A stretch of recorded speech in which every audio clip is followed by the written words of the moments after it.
Did you see the abortion ban in Arizona? Yeah, it's pretty crazy because, in case you haven't seen, the state Supreme Court, I believe, reinstated an 1864 law that bans abortion across the board, no exceptions, right? And people are, obviously protesting. People are going back and forth online and everything. And I've been thinking about it a lot because I'm thinking about it from the perspective of someone who will never need one himself. Do you know what I mean? I'm never gonna get with somebody and then be like, she hit it and quit it. I don't know what I'm gonna do. You know what I mean? And so I was thinking about it because it's in Arizona, but Arizona wasn't even actually a state when this law went into effect. Like Arizona didn't become a state till 1912. Arizona wasn't born yet.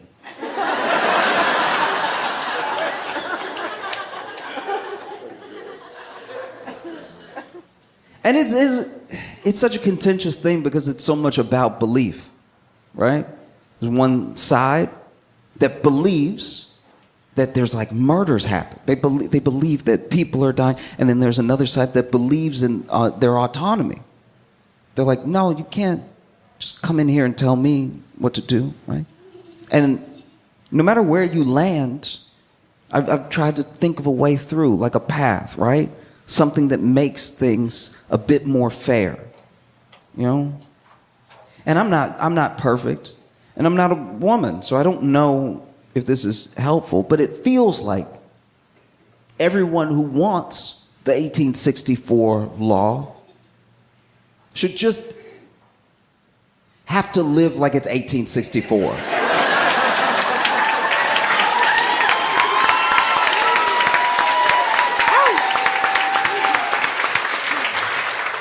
Because technically they shouldn't mind anyway. We're bringing back the laws, why not the lifestyle? You can have the law that you want. You win, you got it. But also no more medicine for you. That's done. Just flush those down the toilet. And when you do, enjoy that last flush, because toilets are also off. Those are done too. Yeah. I don't know. Feels like we're leveling the stakes a little bit, Some of these people that want these laws, it's not actually gonna affect them. So you have to bring them in, give them some skin in the game, right? If it's 1864, oof. One bad taco.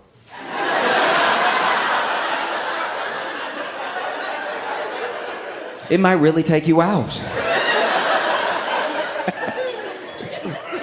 Yeah. Oh.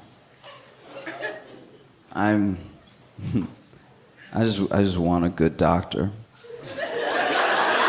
I live in New York, and you think there'd be one, but I don't know. I just want to have a good doctor I can depend on and go to a lot. Because I was going to this one doctor just for a checkup, right? Just a physical, because I hadn't gone to a doctor in a year and a half. I've been blessed enough to not have more than a cold, so I just wasn't going to the doctor. And I finally went, and he had the popsicle stick.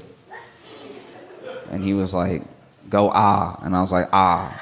And he's like, no, ah. I'm like, ah. And he's like, no, ah. And I was like, ah. And he's putting the popsicle stick in my mouth. He's like, no, go ah. And I'm like, ah. And he's like, deeper. I was like, don't say that to me. Not for this. And so he's like, go ah. And I'm like, ah. And then this thing happened, and I understand people are human, but this is unacceptable, right? So I'm like, ah. And then he's like, yeah, ah. But then he is going ah so much that he goes ah, and then he coughed in my mouth.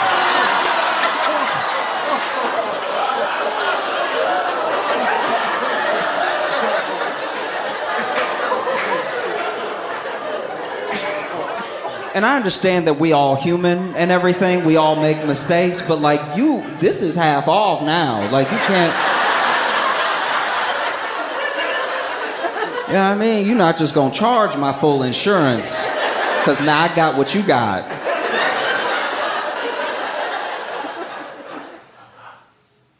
I'm a black dude. A black dude with plenty of white friends. And it's crazy because, you know, there's a weird thing that you have to watch out for as a black dude with white friends. You know, you gotta watch out for a little tokenism in there. You gotta watch out, you know, you gotta go to the function, make sure there's another one of you. Because you don't want it to be just you. You don't want to be the only black friend. Because now I just know it's like, oh, you collecting. One black guy, one Asian guy. Oh, this is not good. This is grabbing us like infinity stones. You know what I mean? It's very uncomfortable. You know? But there are some tells to know, like, you know, past friendship and past any sort of like social constructs around race. There are ways to tell as a black person, all by yourself, how close your white friends really are to you, how they feel about you. You, as a black person, don't always know who your white friends are until they take a picture of you. Some of you don't know what I'm talking about.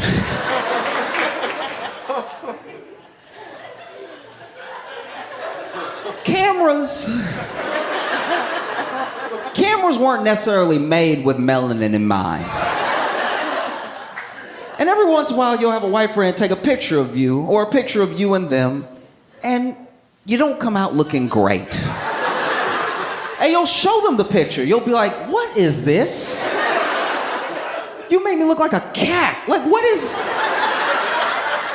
happening right now? And they're like, looks great to me. Oh, okay. That's terrifying news, because that means this is how I look to you all the time. If you don't see a difference, I don't know if we could be friends. This is insanity. You know, love a white friend who thinks about a flash. Sometimes at the sacrifice of themselves.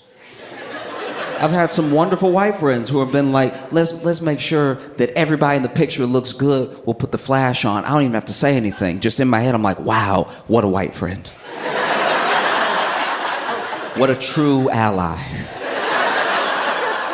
And then we'll take the picture and I come out looking amazing. We're coming out looking extra Nubian, you know? Like a young prince, and then they look like a fresh ghost.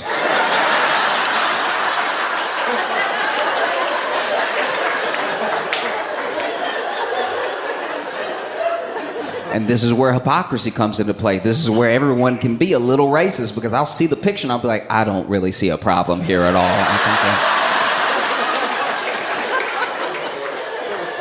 You look great to me. I'll be vulnerable for a second. Tell you. I'm lucky to be staying in a very nice hotel this time, right?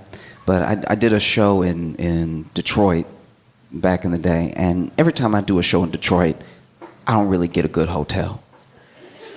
I don't know if Detroit doesn't have them, but even when I stay at a different place, I'm having the same experience. And basically, I got some food, was going to my hotel room. I was eating the food in my hotel room, and proceeded to get food poisoning in the hotel room, right? So I'm very sick. I'm feeling horrible. And I'm feeling horrible quickly, which means this could be death. You know what I mean? Usually, even as poison, it sits for a second. It decides to stretch before it poisons, right? Like, let me get my, you know?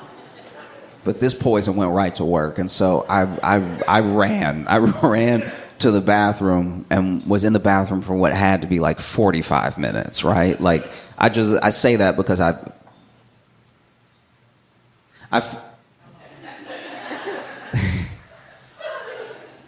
just finished an episode of Answer It, yeah. I say that because I finished an episode of Love is Blind, and I think that's around 45 minutes. And And so I was in there for quite a while, and you do your best, while you do your best. And because this was not a good hotel room, this is not my fault, but because it's not a good hotel room, things in the hotel room are not good, right? So like the little cabinets are rickety and everything, and at a certain point, the toilet does stop flushing. And I don't know what to do, because they put they put everything in there, but they don't put enough in there. Like there's no plunger in the room, and I kind of get why, because I understand if you go to a hotel room and there's already a plunger in there, you're like, I'm not in a good place.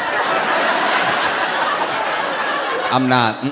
Things have happened here. If there's already a plunger in here, I don't want to live this life. I need to try to get my money back, right?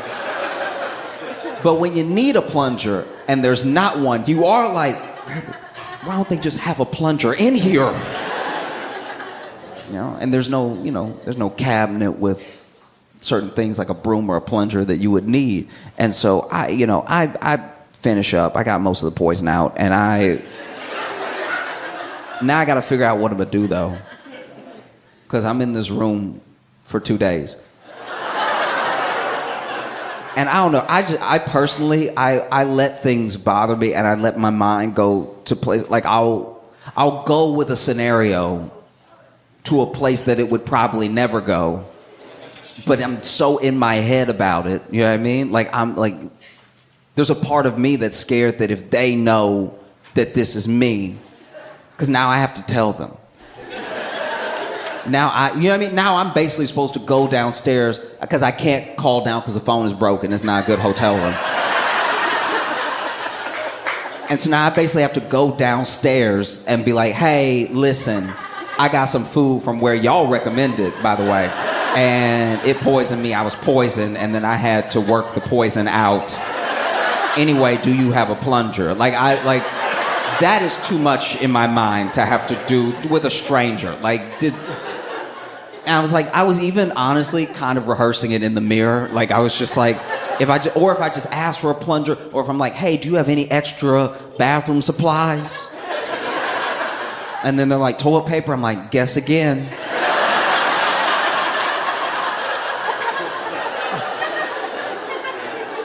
Like I don't know what to do next, but I'm panicking, and sometimes I really do. I don't let people see it, but sometimes I really work myself into a frenzy. And so I was like practicing in the mirror what I might say, and then I was like, no, because then even if I plunge it myself, I don't even want them to come in, because then they'll think of me like that. I can't leave a tip big enough for. I also can't leave a tip big enough because I don't have the money to stay in a nicer place. So we are all meeting on the level right now, right? And so I'm like, I'll plunge it myself, but then if I plunge it, then where do I put the plunge? And so then I go downstairs, and I'm standing in front of the front desk, and somebody else was checking in, so I let them check in, and then I walk up, and I'm like, hey, I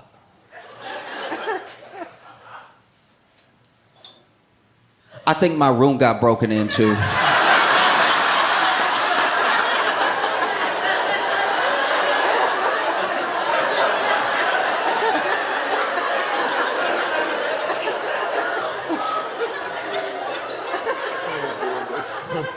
And it just sort of came out of my mouth.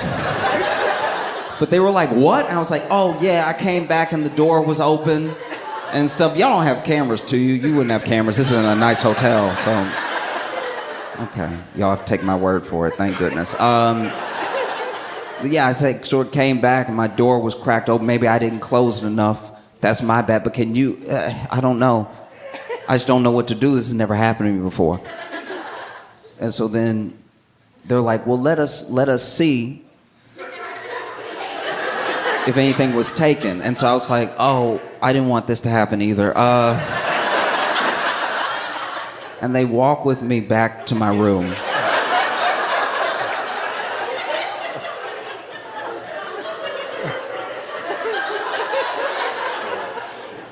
And so I open the door, and the bathroom door is closed. I had to close it. Even for me, it smells like poison in there. And so the bathroom door is closed, so that we're walking around the room. Now, I have been quite messy, so it does look a little robbed in there, which is very convenient for the lie I just told. Like, there's, you know what I mean? There's just, the bag is open and it's upside down. I did that. Like, I just got frustrated. I couldn't find my fidget spinner, and so I was like, But then I'm looking around, and they're looking around. They're like, do you see anything missing? I'm like, no, not really. And I slip back behind them while they're looking around. And they're like, yeah, it doesn't look like they kicked the door open or anything. And then I open the bathroom door. I'm like, oh!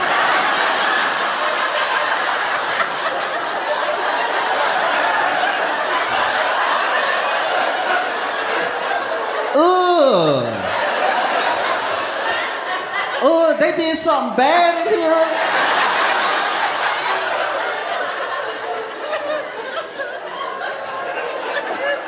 here. Y'all need to up security. Y'all.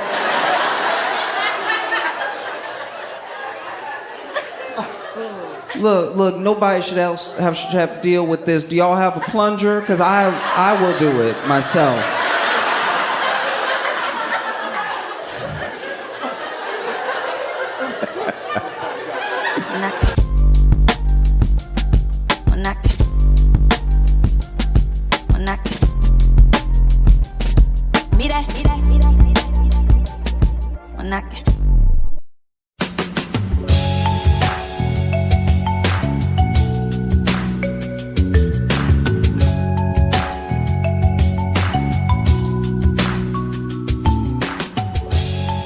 Welcome to the Josh Johnson Show. I'm Josh Johnson, joined by my co-host and fellow stand-up comedian, Logan Nielsen. Logan, how you doing, buddy? I'm doing good, man. How are you? I think I pulled my back in my sleep. Let me put my... genuinely, I woke up and it hurt so bad, and I was fine when I went to bed. Yeah. I've had similar experiences where I wake up with a tight shoulder. I'm like, did I just pitch 6 innings in my sleep? Like, how the hell did I pull that off? Yeah. My girlfriend asked me what was wrong, and I wouldn't tell her. Why'd you just look? You just looked like you were in a bad mood, and no one should mate with anyone that they know is this weak. It doesn't bode well for offspring. Right. You know what I mean? Yeah. You're pulling your back out when your skin's still tight. What's the dumbest injury you've ever gotten? Like, just like of that level of like doing nothing, hurt yourself. Okay. So in PE in school, this is the other thing. This is why I actually believe in certain martial arts that look silly. I actually think that with the right practice, they could work. So you see stuff that's like, you see these like Wing Chun videos or, Aikido stuff or, you know what I mean? And you're like, oh, that would never work in a real fight. Jazzercise. It's like, yeah, sure. Especially jazzercise. Especially getting physical in skin tights. Yeah. Solid gold dancing. Yeah, that kind of stuff. Well, because you see stuff like that, and you're like, this would never work. But you don't know that it wouldn't work, because under the right circumstances, anything could work, Right. And I feel that because one time we were playing volleyball in PE, and I went to just do like, one of those underhanded like hooks of the ball, like pop it back up in the air and everything. Mm-hmm. And as soon as I connected with the ball, so this isn't even me trying to punch the ball back up. As soon as I connected with the ball, I like basically pulled the hamstring on my other leg. Oh, jeez. And so it was like, imagine the ball coming to meet my hand. The ball doesn't even go back up in the air. It just hits my hand and droops off my hand and hits the ground, and then I hit the ground screaming. It was like out of a cartoon, because I was just like, ah! And then as soon as I went to hit it, it like some weird. If it was like a kung fu cartoon, you would have seen my skeleton or something. It looked like the worst version of Mortal Kombat. It's crazy because you don't think you could hurt yourself in such a awkward way. Right. Yeah. No, it's I think we've mentioned it before, but I've had multiple times where I've genuinely hurt my back by just having that moment where you step on ice and go, "Whoo!" Like just doing that. I've done it multiple times where I've been like, then my back is fucked up for like a whole day.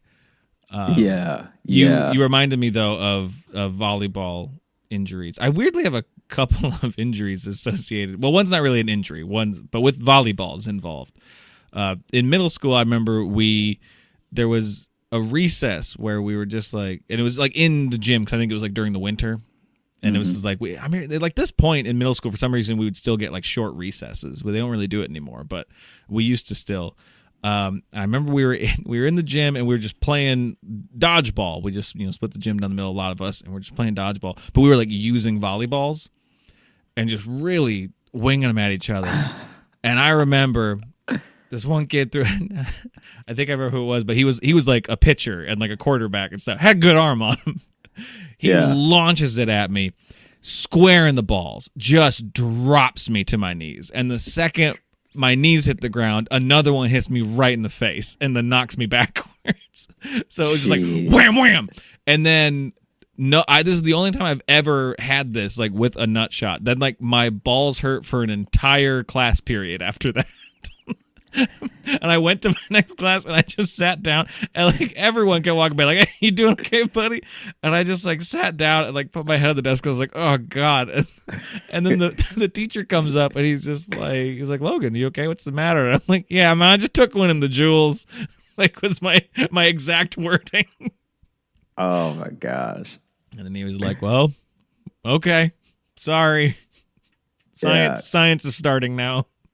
Sorry about your balls. I don't think I can say it as a teacher. I'll get fired." Yeah, you probably won't be able to learn this at like this class, but you come back ready tomorrow. Yeah, just know some good stuff's happening on the board. You'll get it later. Don't worry. Yeah. It is funny because it's like when you in PE, our PE teacher was like a true sadist, and he had us play dodgeball.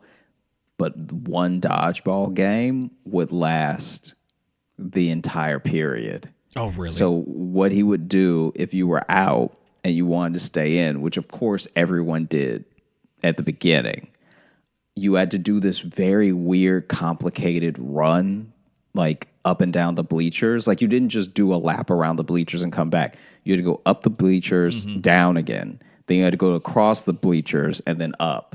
Then you had to come down again and then do like a circle. It was like it would take you some time. Run over to the bench, solve the Rubik's Cube, run back, tag your partner.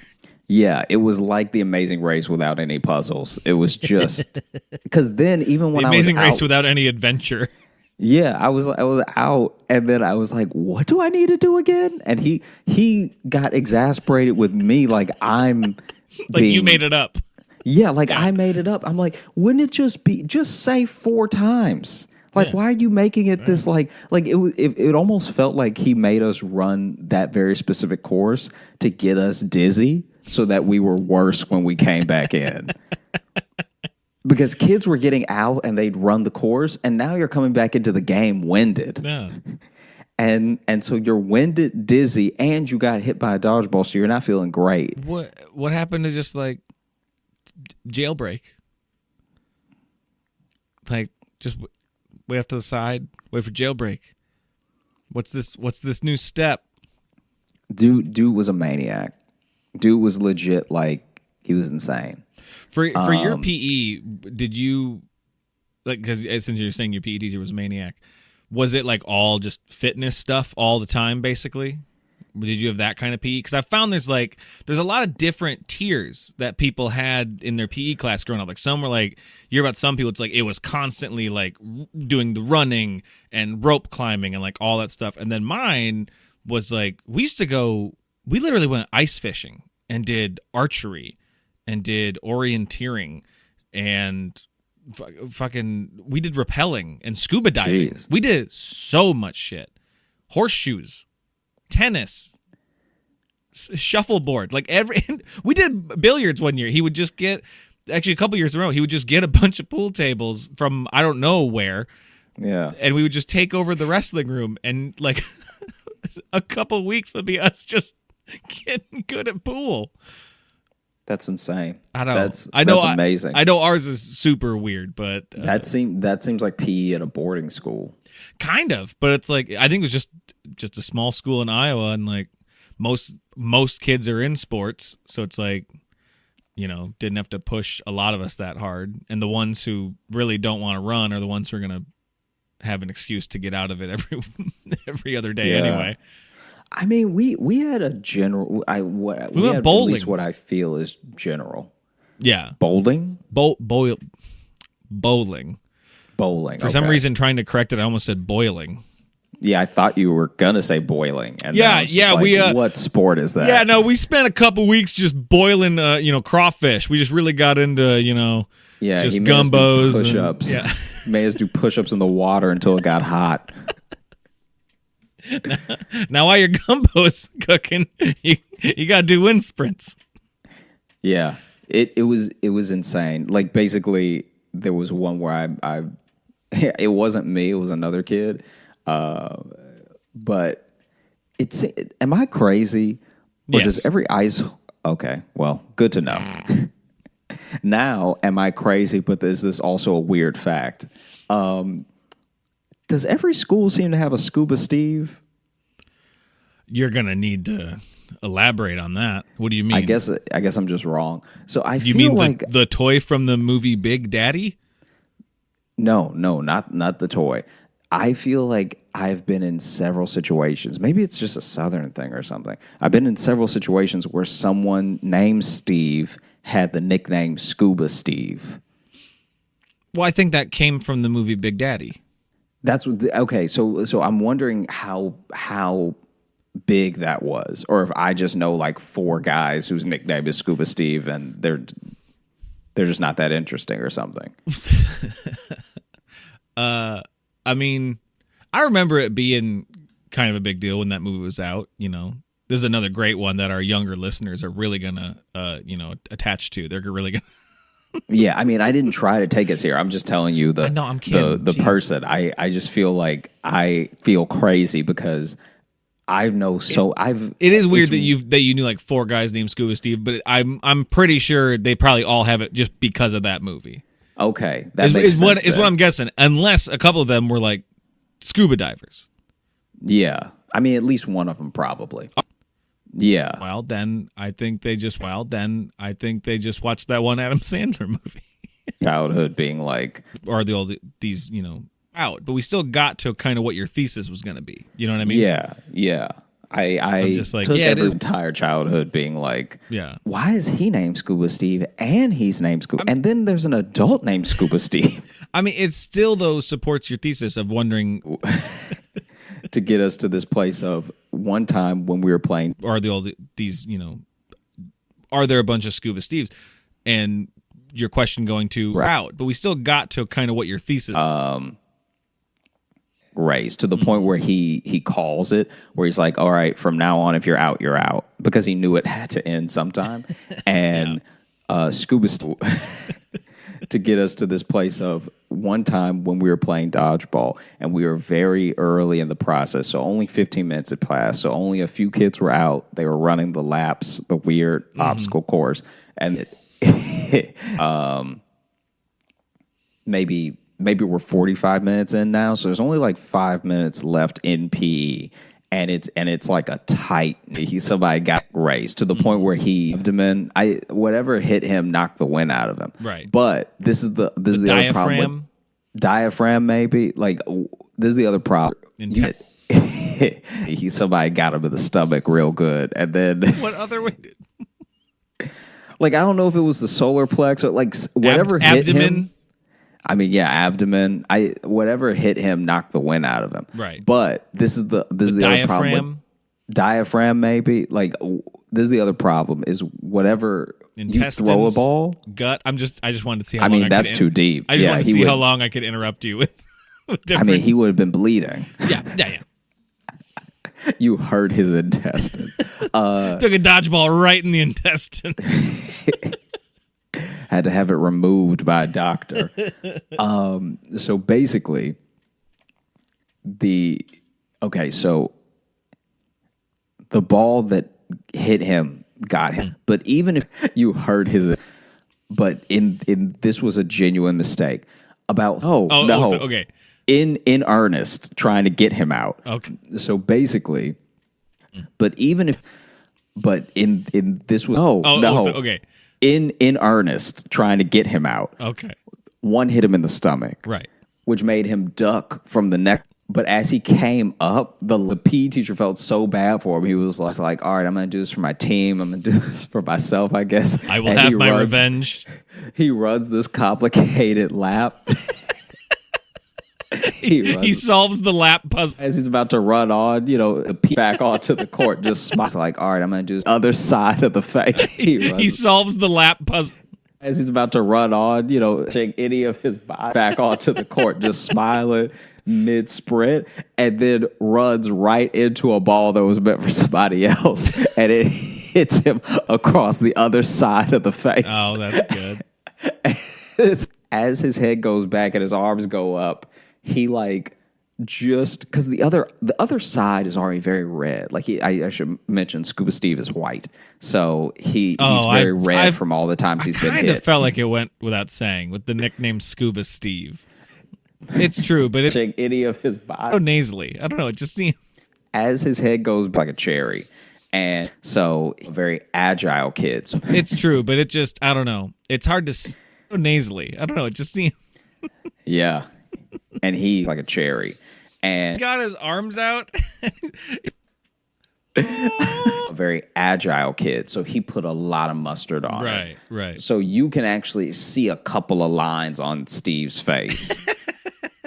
And now he's been hit so hard that genuinely, I couldn't tell if he was concussed or just like, Steve, get out the way.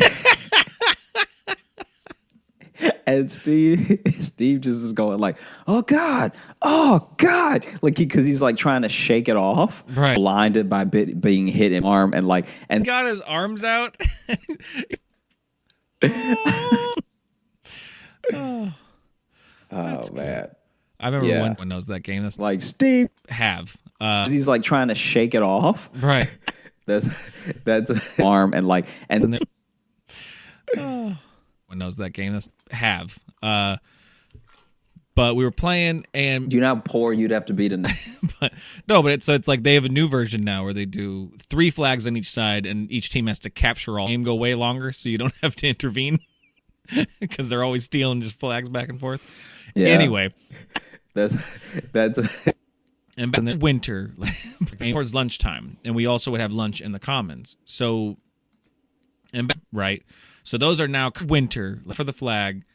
And the next thing I remember is me towards lunchtime, and we also would have lunch in the commons. So, like about lunchtime, and my gym class was right before lunch. They would move all those coat racks into the gym, right. So those are now kind of just on the back wall near one of the doors. And then we're playing Capture the Flag. And for the flag. And what happened was I was running, and while looking down, and I grabbed the flag, I then, like a coat had fallen off of the rack. I stepped on that, slid like a cartoon character on a bar of soap, slammed into. The next thing I remember is me. What happened was I was running, and while looking down, and I grabbed the flag, I then, like a coat had fallen off of the rack. I stepped on that, slid like a cartoon character on a bar of soap, slammed into the coat rack, and then fell down very hard, hitting my head. So what happened? Did I win? Did we drop? Oh my gosh. Yeah, I feel like there's so many instances like that where you're a kid and you're just like playing something and you either get. What happened? Did I win? Did we do? Because that wasn't even my first drop. Oh my gosh. Yeah, jeez. Something and you. There we slammed helmet too because that wasn't even my first. My head and was like, jeez. There we slammed helmets really hard into each other. This was during a football game. We just connected helmets really hard, like stared each other down, and then walked away. And then I got to the sidelines. I literally just like clutched my head and was like, "Oh fuck!" Like I just had like the worst migraine I've ever felt in my life. The weird thing was the missing time didn't come till later. During the football game, I stopped knowing where I was, like while playing, and I stopped. Like we'd lean in to hear the play, and I wasn't able to like comprehend it. And I was left offensive tackle, and I would always then my friend Tom, who was the guard on my side, it got to the point where I just turned to him and go, what do I do? What's it on? And he'd be like, when he says hut, block that guy. Like that's how we played like half of a football game. And I gotta say, we watched the game tape the next day. I played a pretty good fucking game for a brain damaged weirdo. I was actually kind of on fire, man. I was watching. I'm like, man, I was making hella blocks. Wish I remember them, but I was doing really good. Man, I'm waiting for a play in a football game where you know how the linemen line up, where the other team, whichever team is going to employ this strategy, I'm waiting for like the whistle to blow and like the ball to get hiked, and then everyone on the quarterback's team just backs up. Like just back up 3 steps and let everybody from the other line fall. Because you expect another person to be there and like hit you. So it would be so funny if everyone just moved out of the way. It would only work once. It would only work once. And even then it would be so funny. They usually stand up kind of to get in it. They don't just dive forward on their heads. I mean, like they just let their hands out. I hope someone catches me. Yeah, but they stand up like they lunge for that other person. So if you just back up, they're gonna at least trip, or just knock you on your ass. I mean, that's the fear. I feel like that's why nobody does it. But legitimately, if you and I like were lined up, that's the fear. It is, because it's like if I told a football coach to do that, he'd be like, "You're out of your mind." I mean, no, it's true. I mean, it's like why they teach you in like when you're a defensive lineman, they teach you to just real quick, right when the ball snaps, just quick like grab the shoulder of the lineman across from you and just tuck it down a little bit and swim over them. Because a lot of times they will, if they haven't started standing up yet, you can just pull a dude right down. Yeah. I'm telling you, man, it would work once. It would work one time because they. And then you get your ass throttled for the rest of the game because you've embarrassed this team, and they're out for blood now. I mean, if they want to try, but they don't know if you're going to stand up again or not. Right. Now you've set up that fear. because it's exactly like when you watch a football game and you watch like don't even watch the rest of the play, just watch the linemen. I'm telling you, man, they even though they're standing up, they're leaning way too heavy forward. Yeah. They don't even take, half the time, they don't even get to take a step forward. They literally just stand up, lean forward, and there's already somebody blocking them. So if you just move out the way, I like the tips from Coach Joshy here. These are good. I got one play for every game. What else you want? Baseball? All right. Did I tell you about this just happened a couple weeks ago when this comes out, but there was the Iowa State high school football playoffs were happening, and I can't remember if I told you about this, but there was like the highest scoring game in state history just happened, and I'll tell you this, one of the teams scored 94 points, and they didn't win. Wow. So the final score was 108-94. That's an NBA score, not a high school football game score. I can't tell if that means both teams are really good or both teams are horrible. But that's what it was on while I was teaching at school. One kid, then it was like third quarter still. One kid's like, it's like 70-something to 60-something. And I said, did neither team bring a defense? Did they forget? Are they down? Are they down, people?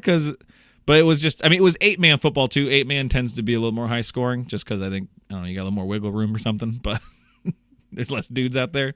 Wait, how many is it supposed to be? 11. It's usually 11 on 11, but they're smaller schools. They're different division that does 8-man football. Oh yeah. I mean, if you're missing people, I imagine you'd score more. But they usually high. they restrict the field a little bit too. It's not like the full football field. But 108 to 94. I mean, you'd imagine those have been some of the best plays in the history of high school football, or else both teams are just really bad at stopping things they don't want to have happen. The clips I saw, it was actually just a fairly sloppy game. Like there was one point like the quarterback just got hung up and just kind of like lobbed it awkwardly, and someone caught it, ran it in. Like it was. I think it was insane. It just felt like a like a schoolyard football game where it's like both teams had a really good player each, and then no one else really knew what they were doing. Just taking turns running it back. Gosh. That feels like it feels like when you watch. I mean, we haven't watched that many together or anything, but it feels like when you watch some of those rare, like professional MMA fights where both people are bad.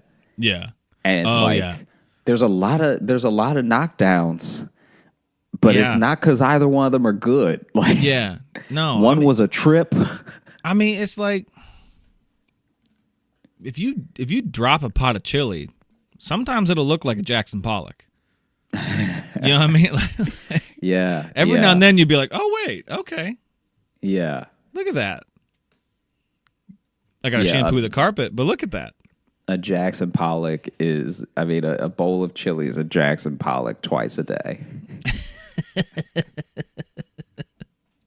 because this is the thing, when you're dealing with like things that could have you prone to injury like that, like football or combat sports or anything like that, it's like sometimes it's just very funny because sometimes the effort to do damage and the effort to avoid damage can sometimes look very funny. Like I actually went to an amateur MMA.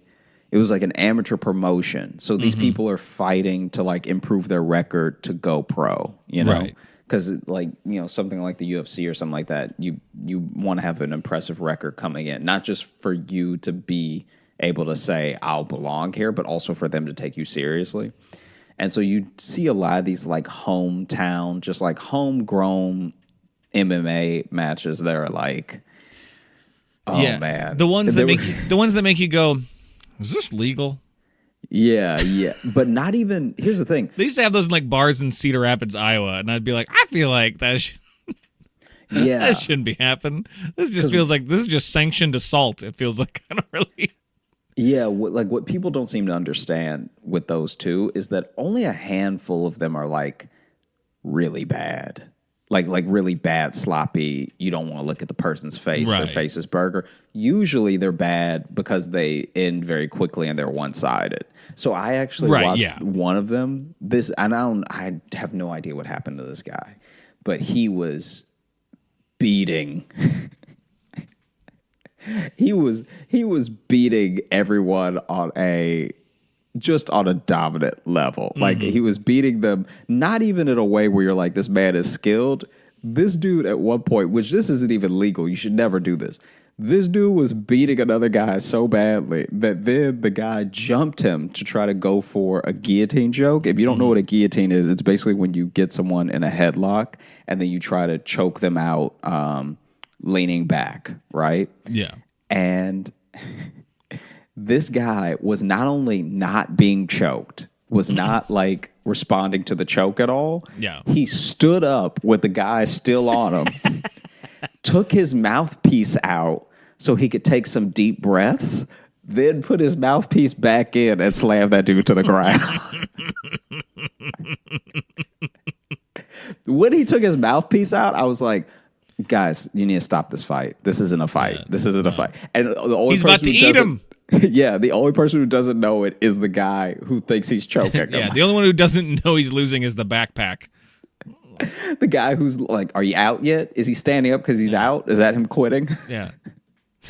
And then... Am I being picked up because I won? Everyone's so proud of me? I watched a guy try to get away from another guy who was really coming at him just with a barrage of punches. And instead of trying to dodge any of the punches or counter or go for a takedown or anything, this dude literally ran like he was an extra in a Bo Rat movie. It was like In a what movie? The Bo Rat movie. Remember they did that MMA scene? Bo Rat? Yeah. Oh, Borat? I thought it was Bo Rat. Are we, as in like my wife, Borat? Yeah. Oh, okay. Oh, maybe I'm thinking of Bruno. I think you're thinking of Bruno, but also just the way you said Borat. It was like Bo Rat. Like it sounded like a Southern wrestler. Yeah, who like well, how am I supposed to say it? Borat. Borat. Yeah. No, I get it now that you say it, but first you were like, in that Borat movie. Yeah, well, how do you say it? Borat. Like Borat.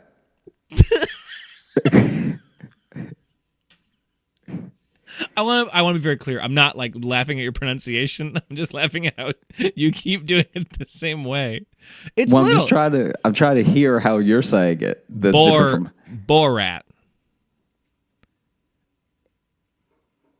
Borat. That's better. It's just the first few times we're like Bo Rat, like it's two different words. Yeah, Borat. No, but they're not two different words. It's one word. Yeah, I'm saying one word. I'm not taking a break. You're hyphenating it at most. Borat? Where's the hyphen in Borat? I was where you're fucking putting it, where it doesn't belong. It's Borat, right? It's Borat. It's a little thing. I truly did not know what you said at first because you said that Borat movie. Okay, maybe I'm thinking of Bruno though. I mean, yeah, the MMA thing you're thinking of, I think is from Bruno. Okay, am I saying that one right? Is it Bruno or something? Something I'm not aware of? Yeah, you're saying Bruno, right? I didn't mean for it to go this way either. I didn't think you did. I don't even think anyone's going to remember what we were talking about now. I think it. Yeah, I don't know. It was MMA something. You were on something about that Borat movie. You can hear the different way I'm saying it, right? No. Borat and Borat? No, goodness. Borat. Borat. Borat. There, that was better. That was better.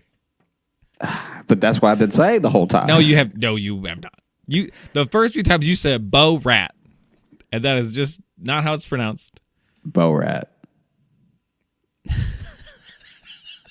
Let's move on. This has got to be torture to listen to. Fuck.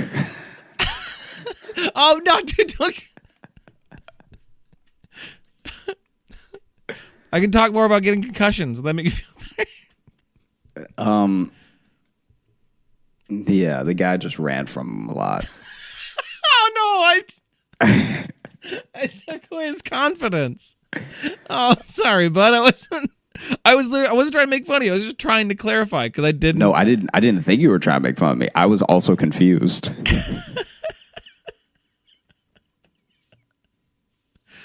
This is that bin Ben thing over and over again.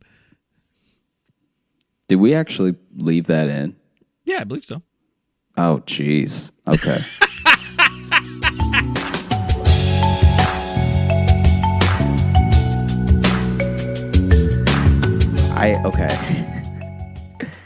I also have had situations in my apartment where I'm just alone, where I've like hurt myself, and so those are a little less embarrassing because you don't have to feel like, oh, I messed so much up or I'm such an idiot and I embarrassed myself in front of a person. Mm-hmm. But there is a small part of you that's like, I don't know, God saw it. That's pretty terrible. Yeah. You know what I mean? So if heaven's real, Grandma just saw me. So actually this would have been a weekend that we hung out together. Okay. But yeah, when I was still living in Chicago, I was on my own at this point at my studio, mm-hmm. and I genuinely, like we're talking serious, I choked on a sunflower seed to the point where I really thought I was going to die. I remember you telling me about this. I was like, how? But even as I'm choking, I'm like, there's no way. It's one seed. Mm-hmm. like even as I was choking, I was like, how? It should take more to lodge my throat. Yeah. Because it wasn't. I'm not even- trying to knock it loose with other sunflower seeds. Yeah, I shouldn't need a plunger for a seed and Right. a piece of shell. Yeah.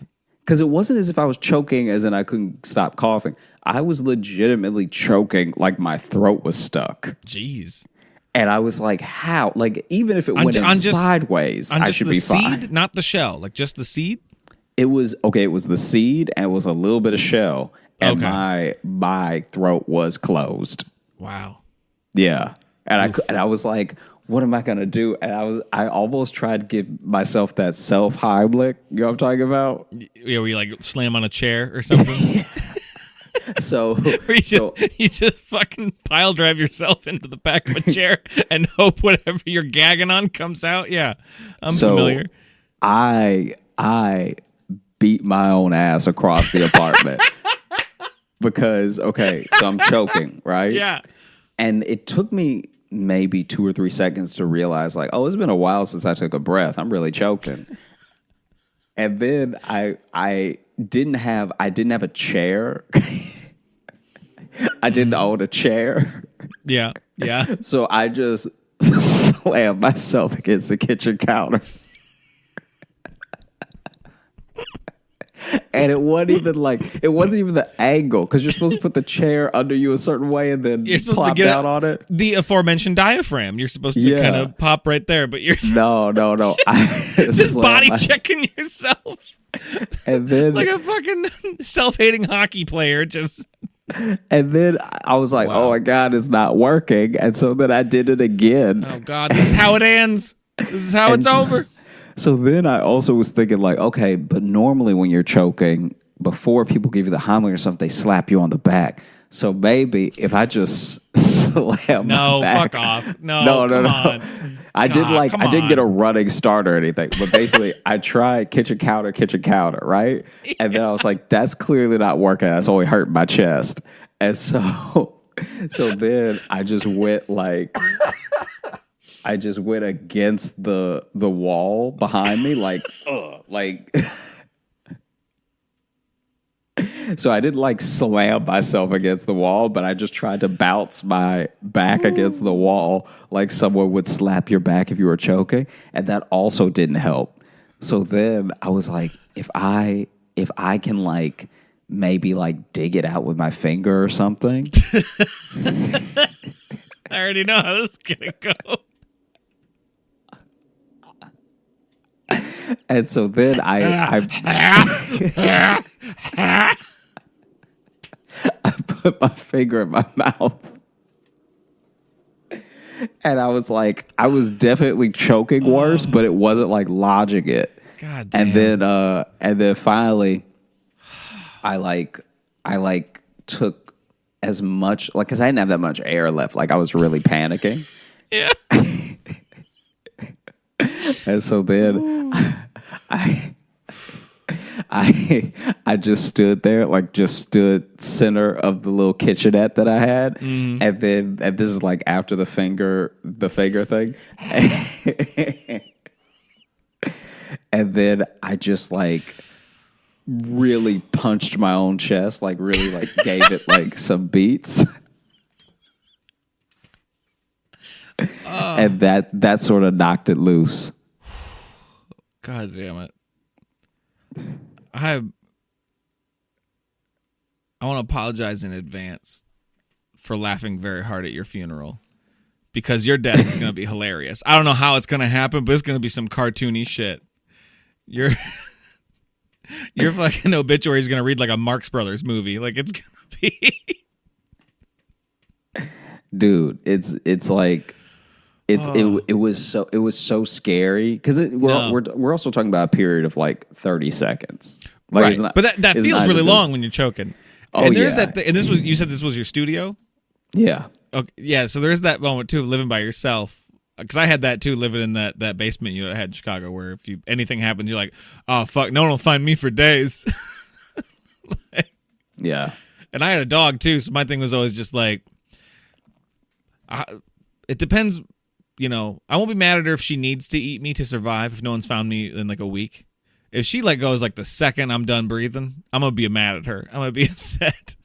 Yeah. If she's like, oh, eyes closed, lunchtime, Yeah. then I'm gonna be upset. Yeah. I mean, it was terrifying because I was like, when you don't know, because most people can hold their breath for like 30 seconds or something, but when you truly don't know Right. that it's like When the next your last breath Yeah. for a little while was 10 seconds ago, and now you're like, what's happening? And then you realize you're choking. And it wasn't even a choke that was like, I'm choking and I just can't force it up. It's like Right. lodged. No, yeah. I'm just imagining the detectives now, and they're in your apartment, and they find your body on the floor with your own finger just crammed in your mouth. And then they're just like, we found a bunch of bruises on his chest, too. Weird. I mean, the best I can hope for is that I'm not alone. And someone else in Chicago has died by a single sunflower seed. And then when detectives find me, they can be like, I think we have a serial killer on our hands. It's the sunflower killer. He's out. He's back again. Yeah. Because we thought he was gone for years, and now he's back.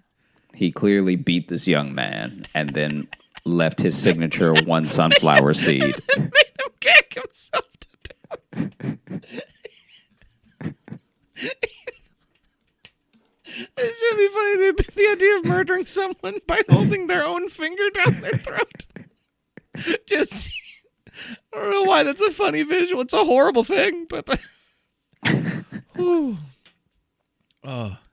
I hurt my shoulder bad enough the other week that I had to literally like sit down and ice it for a little bit. What I did is I held something up like this. Like clothes. It was something super light. I was for those of you listening, I raised my arm up slightly. I was just getting. He raised his arm up like he caught a big fish. Yeah, like, oh, there it is. You look. Yeah. Except for it wasn't a big fish. I think it was a pair of pants that I was just like picking. I was like getting just laundry out or something. And I remember moving it, and Jess was standing there with me, and I just went, ow, ow. And she's like, what happened? I'm like, I don't know. My shoulder hurts so much now. And then I couldn't get it past, like I couldn't raise it up at all then for like the rest of the night.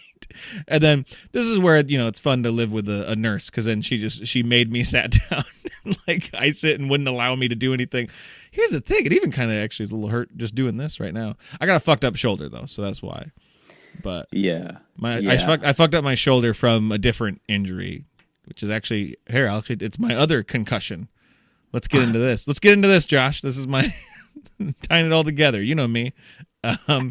This story, but this is the story of how I received a massive concussion and some slight brain damage. Which I love anytime I open with that. I say I've had brain damage, and someone always goes, "Well, that explains a lot," which is just a nice way to make fun of me. It's a nice way to find out. Yeah, someone is not original. Yeah, yeah, and just mean and hateful. But so I got a really bad head injury after football practice in the locker room. You notice how I told the football one first to make it sound like they happened on the field. This one happened after in the locker room. But not the same day. Not the same day. No, these were different years even. This actually happened before the one in football. Oh, okay. So, this was, I was in the locker room. I don't remember this whole day. I remember like up till like lunch that day, and then it like erased the rest of the day from my mind. But apparently what was told to me later was that we were horsing around in the locker room. We were weirdly like way too comfortable around each other in the locker room. Like, weird stuff happened there. I remember once I went to college and like would tell some stuff. I remember having friends be like, "Why? What? Oh my god!" And so none of you were dating. like that seems like the next question. I had a girlfriend at the time, She was in Canada though. Like she went to a different school. You don't know her, but like I had. But I had her. Yeah. No, because we used to do dumb shit like just cover the shower room floor with soap, and then you get on your stomach, and we'd have races back and forth. Yeah. That sounds Yep. Bring it home. so nasty. Yeah. Yeah. That's probably one of the nastiest things I feel like you could do with soap. I'm surprised there weren't more rashes, to be honest. I was really... Because the idea that you're on the ground, and it's not a clean floor just because there's soap on it. Well, and especially too, it's like right after football practice too, so like we're all like showering. Yeah, so now you've mixed mud, sweat, soap, and floor, and you're just just playing worms. Yeah, I saw one guy shave another guy's man's pubes, so I saw that just a little bit. Wait, this is the same locker room? Yeah. Okay, because you said that like you had been to war. Yeah, no, this was in Thailand a couple months ago.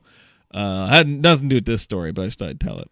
So that's just the weird comfort factor of my locker room. I know this is now sidetracked entirely. People are going to forget that I was talking about an injury and not just my my weird after dark locker room.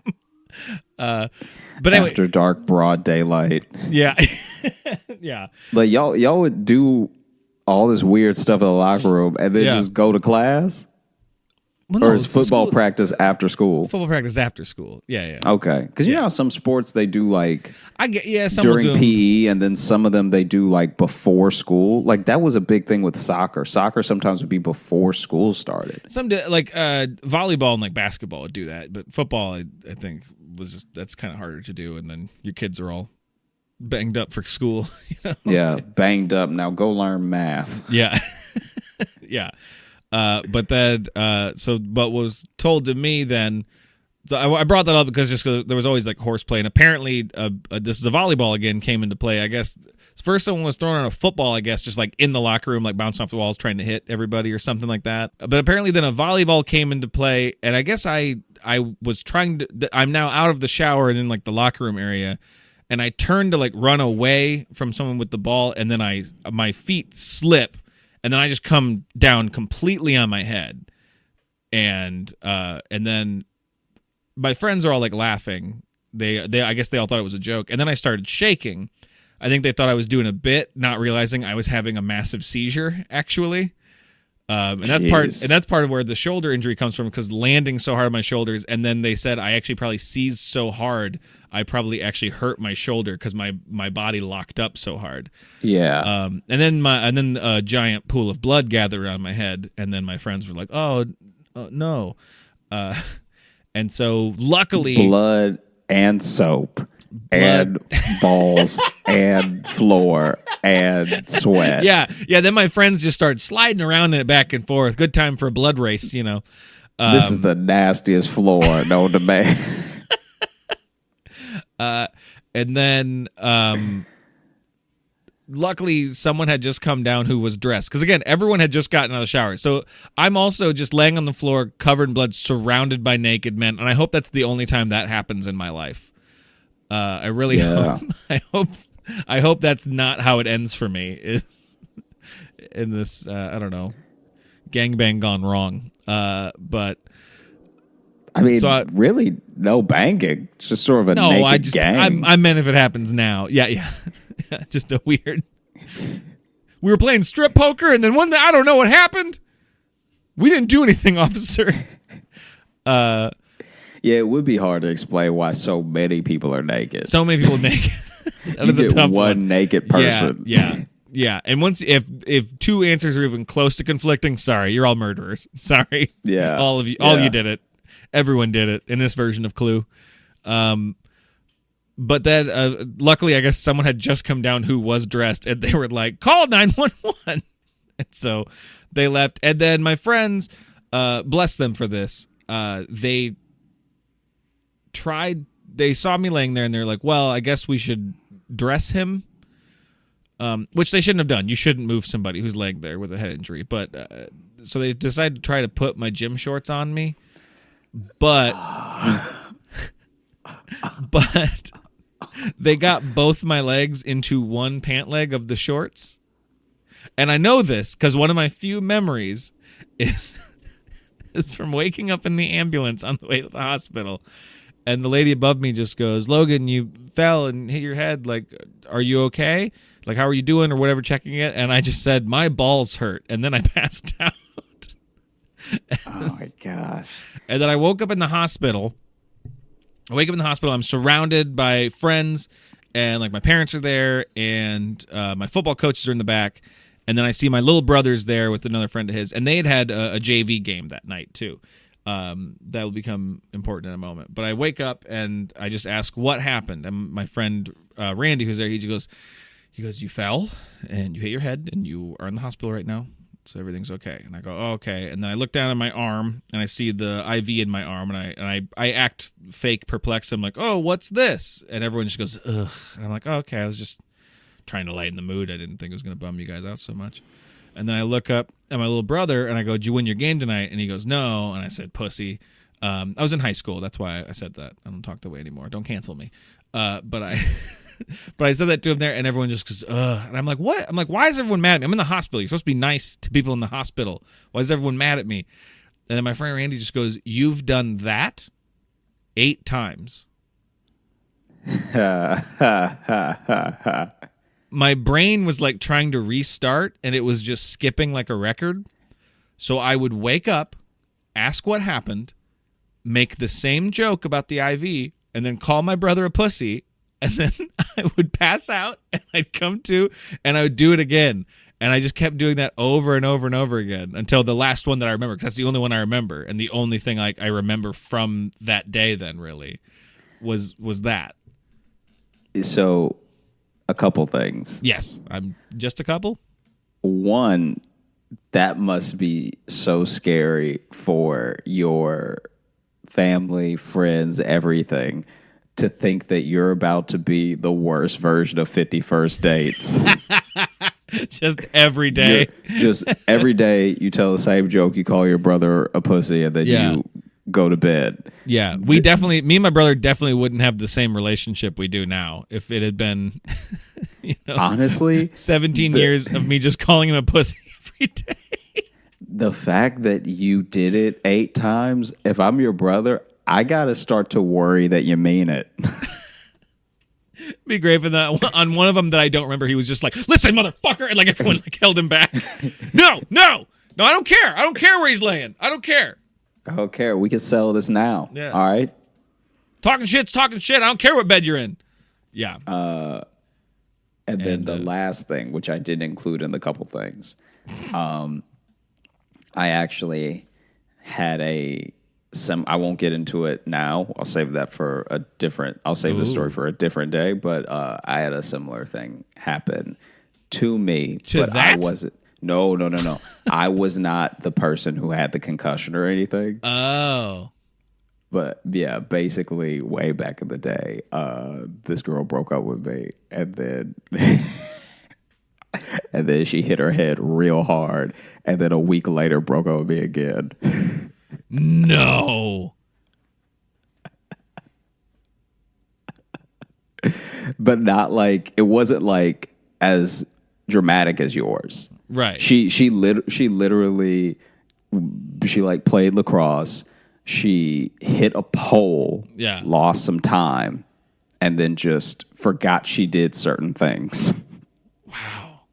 Yeah. It wasn't like yours where she was like in the hospital for a little bit and blah, blah, blah. It was I was in the hospital for a night, and they let me go and didn't. It is weird how quickly they let you go with head injuries. Well, and they really shouldn't have. They also didn't warn like my mom at all that there might be changes, because then like my mom got freaked out because then I had really bad depression after that, because that's what happens when you slam your fucking head onto a floor and knock yourself out. Yeah. It usually triggers depression. And so my mom didn't know that, so she just got really scared for her son. And then we went to a different doctor because I started having I had trouble in math then. I went back to school and went to math class, and there was a quiz, and it was a weird sensation. I've never really had it before, where I'm looking at the sheet going, I just learned all of this, and I don't know how to solve a single part of it. Yeah. and like the doctor kind of figured out like the part of my brain that controls math is probably what I rocked real hard or something. And then also too, I would then start panicking, and then I just like couldn't finish the test. I'm like, fuck, I don't remember math at all. But then we went to another doctor, and my mom was just like, I don't know, he's been like down too. And the doctor was just like, oh yeah, no, he's probably depressed. That happens a lot with head injuries. And then she was like, oh, well, they just let us go. And he's like, oh, how long was he there? He goes, we left the next day. And he was like, jeez. That's insane. So like the first hospital clearly didn't do it right, and the second hospital was like, oh man, that first one really should have done more for your kid's brain. That is wild. Oh my gosh. Yeah. Because you hear about things like that, and it's so often it's an adverse effect that's like fairly to really detrimental. Whereas I do feel like I've only ever heard 2 stories like this. They're very similar, so I won't tell both of them. But basically, there was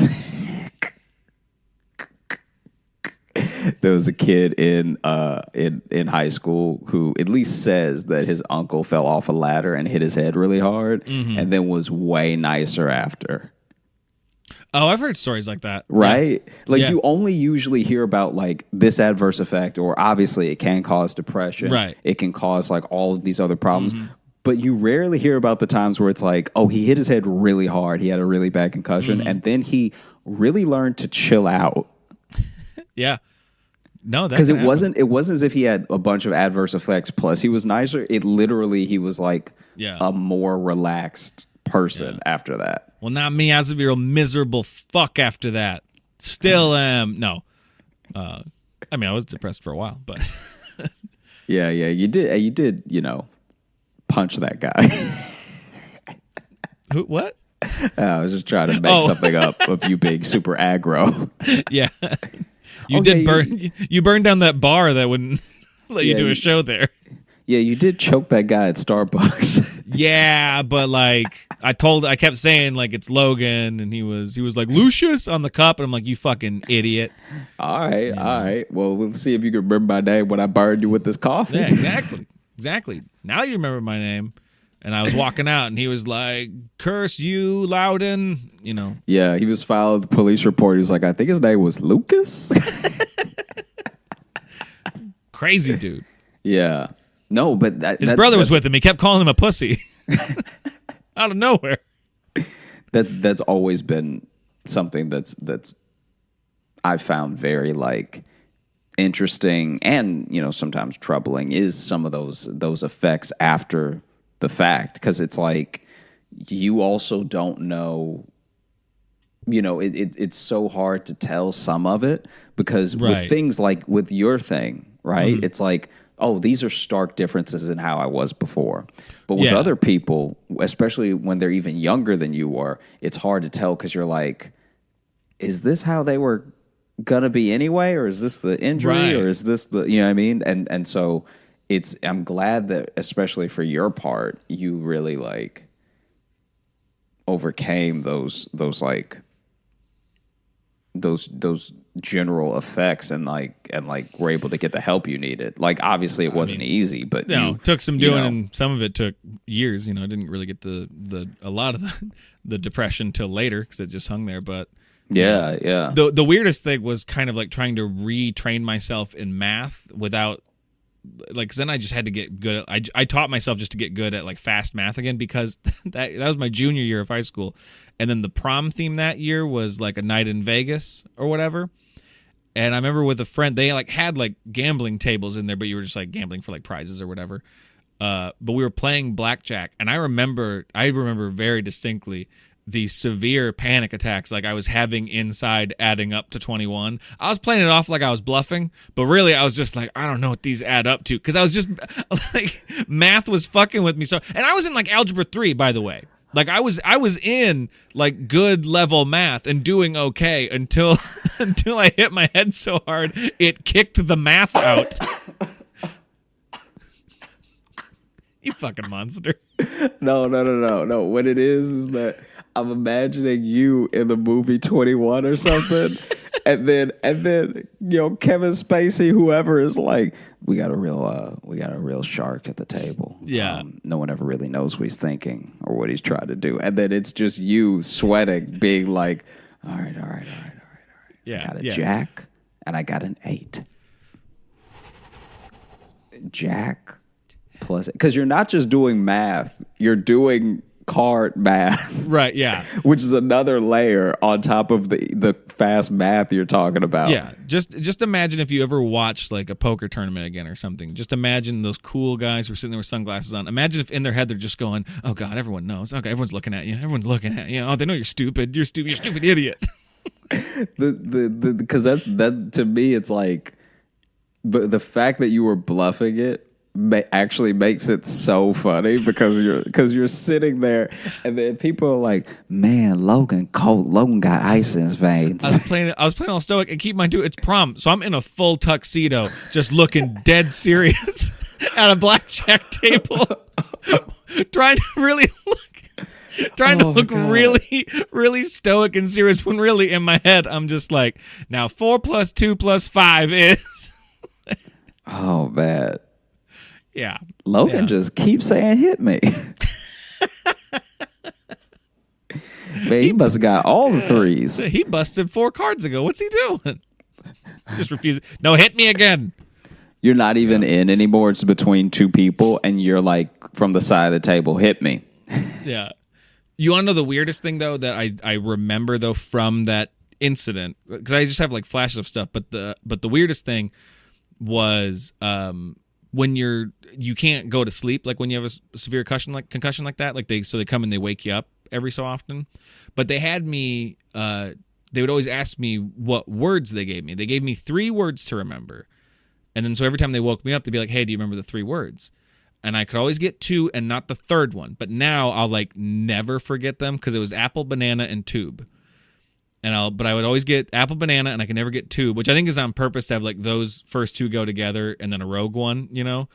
But that's the weirdest thing is like I will always remember apple, banana, tube. Like Man. Forever now. Yeah. That's like really stuck in my head from that experience because I was just like in the hospital bed as my head's fucking bandaged up, you know, and I'm in my hospital bed trying to like rest off brain damage, just sitting there and being like, remember apple, banana, tube, you piece of shit. Remember these 3 words. You're embarrassing yourself in front of the nurses. Like it was just this weird like. Yeah, it was this like, weird pressure. This pride. Like I'm like, you have to win this game. Like it's not a. Yeah. That's wild, man. Yeah. That apple, banana, tube. Apple, banana, tube. That's just. You think we should call the episode that? I was thinking about it. Could call it apple, banana, tube. That could be funny. A funny title. Just out of nowhere. Why is this one called apple, banana, tube? Oh, man. Thank you so much for listening to the Josh Johnson Show. We are so happy that you have been tuning in, listening to our stories. For and 20 our injuries. episodes. This is our 20th. This is our 20th episode. Doesn't it feel like 100th? But this. Yeah, 20th? I do kind of want to celebrate our 100th because this has been a bit of a haul. It's that strange thing of I know everyone talks about like, oh, time in 2020 is weird, but like it feels like we've been doing this podcast for a long time. Yeah. In a good way, where it's like, yeah, I'm surprised we don't have more episodes. I know, me too. I'm always surprised when we like are saving it. It's like, what episode is this? Like, oh, 7. Yeah, I remember when we finally hit the double digits, and I was like, "That's a lie." No, this has been so amazing. We are so grateful that so many of you have been reaching out to us and have been, leaving reviews. Please keep doing it because it really helps the show. It helps us broadcast to more people. And, the whole point of the show is to brighten people's days and give them something to relax to. I heard that, there's some people who haven't even finished a single episode of this podcast because apparently I put people to sleep. So I just want to keep doing. That's why I'm here. My laugh is meant to jolt him back up. That's why we did this pairing. This is why it works. Yeah. So it's a good team. As Josh is telling a story, and they start just getting a little bit, and then ha ha! and then they come back. So Yeah, it's a real rope-a-dope situation. yeah, yeah. But if you want to reach out to us personally, or for just leaving a review on the show or anything, you can find me at Josh Johnson Comedy on Instagram, at Josh Johnson on Twitter, at Josh J Comedy on Facebook, and at Josh Johnson Comedy on YouTube, where we're actually now posting full episodes of this very podcast. Yeah. So this one you can watch and see what Josh meant by the chicken arm movements from the beginning of the show. And if you're looking for Logan, you can find me on Instagram. Logan M. Nielsen is my handle on that. And if you want to drop us a line, send us an email, which we are right now. We're still testing out in our Monday mailbag stuff. Or minisodes, or however we're classifying it. The shit we do on Monday. There's a lot of Mondays and M's. Yeah. I thought it was going to be easier to be like, oh, we'll just shift Monday minisode to Monday mailbag. But really, it's just made it jumble up more in my shower floor damaged brain. But you can email us. That's joshjohnsonshow@gmail.com. And we've been getting a lot of great ones. And please just know that we're still getting to all of them. And we will get to all of them.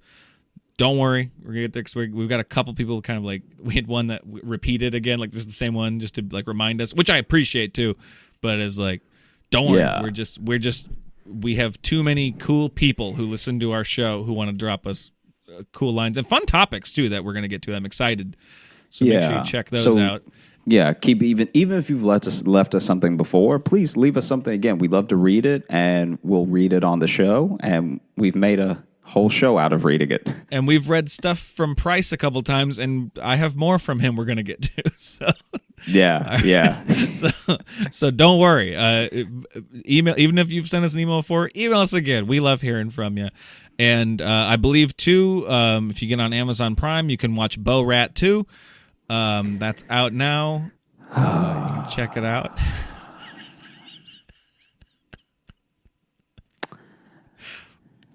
Thanks so much for listening. Until next time, apple banana tube. Oh no, it's our new sign off. Until next time, always remember, apple banana tube.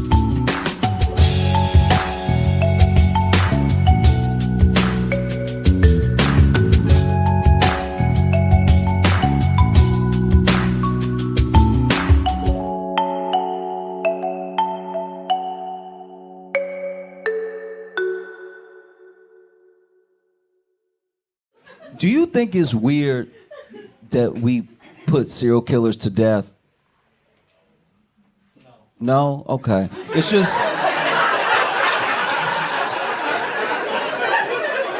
No, just hear me out. I only ask because somebody got to kill all them, and it's usually the same person.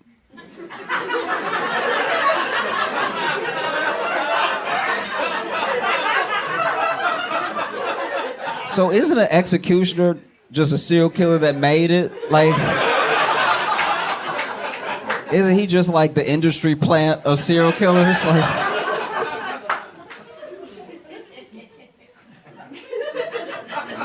maybe not. I'm just asking questions. Okay.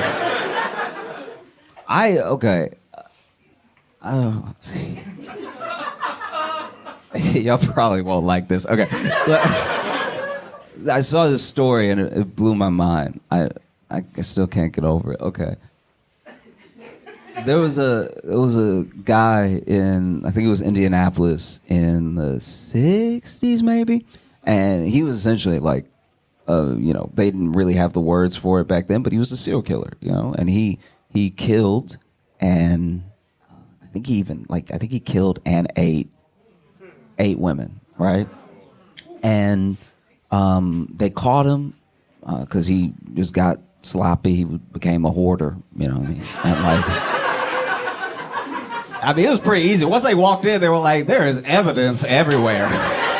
I am stepping in evidence right now. This is crazy. And so then they, gave him the perp walk, and newspaper took his picture and everything. And then they were interviewing. They did a bunch of follow-ups, and they were interviewing his friends and family and stuff like that. And then they interviewed one woman who he went on a date with between number 4 and number 5, and she was like, I thought we had a great time and went back to his place, and then he, was being all rude and everything, and then he ended up kicking me out. And I was like, wait.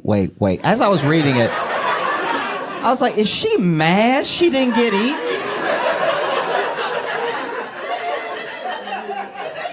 It's hard to get context through text sometimes, but she just sounds so indignant. I'm like, wait.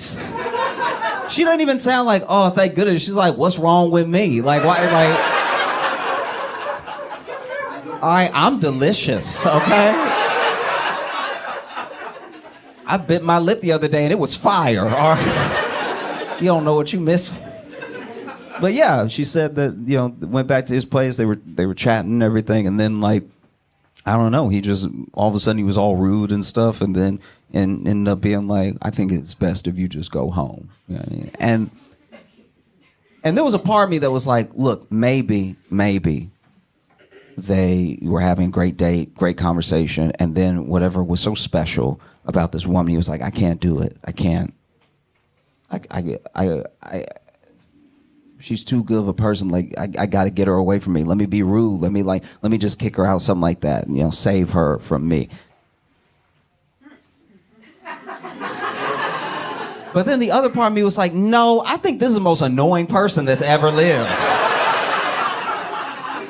I think this dude is a serial killer, and he brought this woman home to kill her, maybe eat her, and then she just, at a certain point, the conversation is going so poorly, he's like, I can't even eat this bitch. Like, this.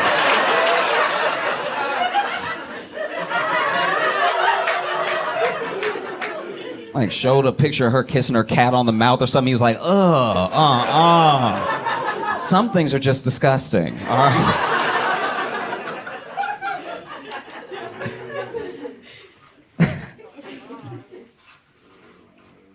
Sometimes I really worry badly that we're like, as people, that we're lost. And that one of the reasons we're lost is that we don't really have any more like heroes to look up to. I mean, some people have heroes, but then the hero's like an actor, and I'm like, what are you doing? You want to be like the guy that pretends? You know what I mean? And just, I was thinking about it for a while over the weekend.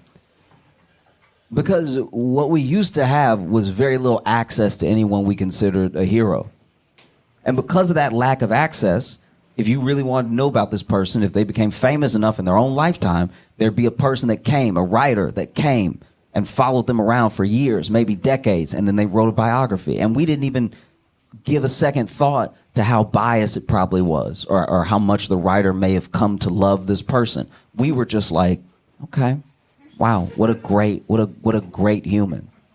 But that's a problem. I don't even think that everyone makes it seem like Gen Z or Gen X or like millennials, all this stuff like that are so different. I don't think we are. I think every generation of people has always been hopelessly human. And now we just see all of it. That's what's so scary now, is that there are great leaders that may not get the chance because we already saw them not be like worthy. You know what I mean? We find out a lot of the stuff we find out about people now that we think are great after they died. And now we see all the stuff, we see all the mistakes happen in real time, and it makes people harder to follow. Do you really think you would have followed MLK if he did the Tide Pod challenge?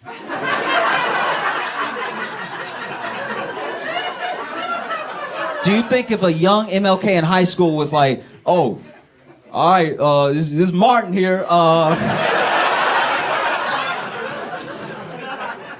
we about to see what it do.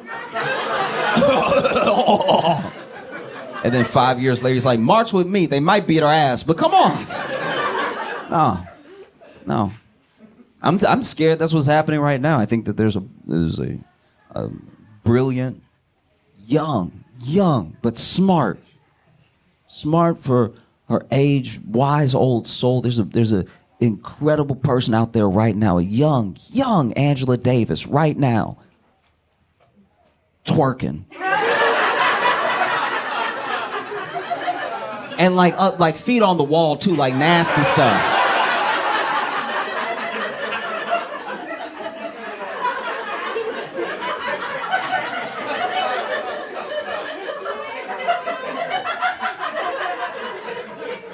And then 20 years from now, when she's ready to lead a revolution, there are going to be people that are like, this you? This you with the booty? It's like, yeah, it was a different time. It's like, nah, I've seen it now. Yeah, this was tough. That's what we're all like. That's what's so scary. It's like, that's why it takes so much faith to follow a person, but it's hard to have faith when you've just been exposed to all the stuff. I'll tell you what, I was in a TSA line behind someone. I won't say who it was, but it was someone who I respect very much for her work, right? And this didn't change how I felt about her. It's just what piqued this idea in my head, okay? She was in line ahead of me in TSA, and both of our bags got flagged, right? And so then they were doing her bag first, but I was standing kind of like near her because my bag was next. And I was like looking at my bag being like, what did I do? You know what I mean? Because when they flag it, you're like, I don't own a gun or anything, so like, what could this possibly be? And it's always water. It's water every time. It's water every single time. It is water. But in my mind, I'm like, okay, there's no way I could have let my box cutter fall into my backpack. And also when your bag gets flagged and you're just like black, you do just start wondering what could happen. You're like, all right, but could somebody have put something in my bag while I wasn't looking? Or like, start adding up the jail time and everything. So I'm standing next to her, and then they open up her bag, and there's a buzzing, and so the guy is like terrified, right? Because as soon as he unzips the bag, because at first he's like chill, he's like that deadpan, like, are there any sharp objects or things that could hurt me when I put my hand in? She was like, no, and then she's like staring at the bag while he's unzipping it, and then there's a buzzing, and the buzzing is like really strong, and it's buzzing so hard. Now he has to look, and he's like, do you know what that could be? And she's like, no, I have no idea what that could be. And she's like, my alarm is on my phone. I don't know what that could be. And so now this dude, and this is where you could tell that TSA doesn't get trained. They don't get trained for the bad stuff to really happen like that. And so then TSA, this dude over here, the bag is right here, right? This man puts a back foot, he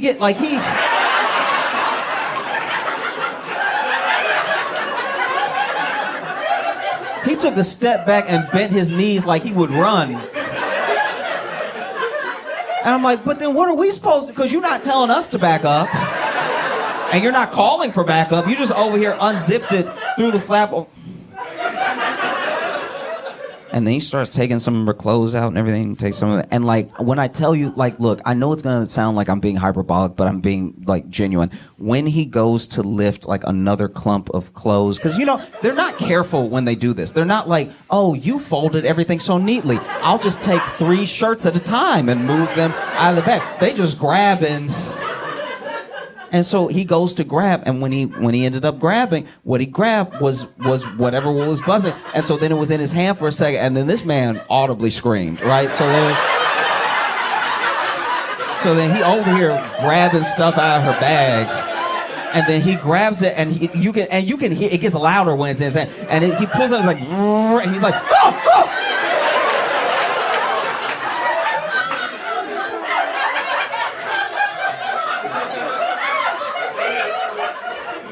And then this vibrator went to town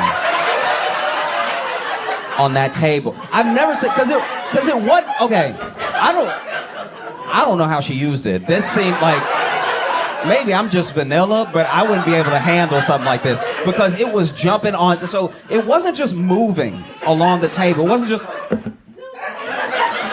this thing was fully like,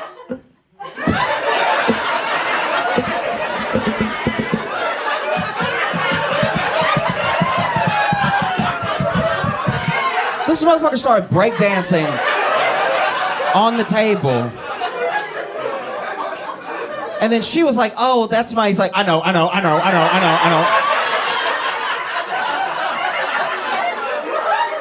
And now he got his gloves, but then even with the gloves, he seems scared to touch it, right? So then he gets it and like,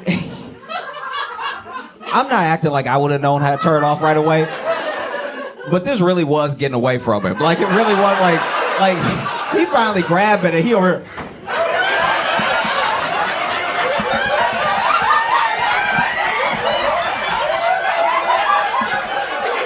I've never seen someone try to do police brutality on a bike, because he tried to beat she tried to choke the life out of it.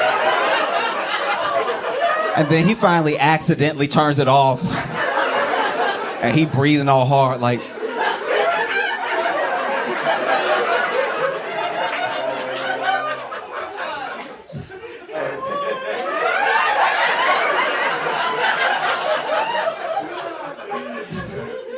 Is there anything else in there?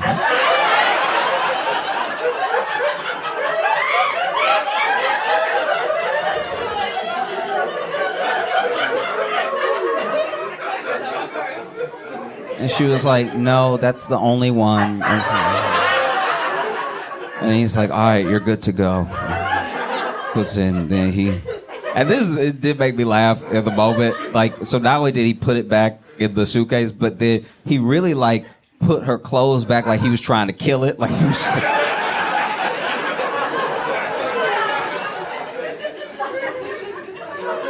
And when I bring the story up, like I said, it didn't make me judge her as a person. I still very much respect her. I'm just saying, if she were to lead a revolution tomorrow, I'd be like, all right, but are we going vibrator first? Because like, I just know that about you now. You know what I mean? I hope that's gonna lead the charge.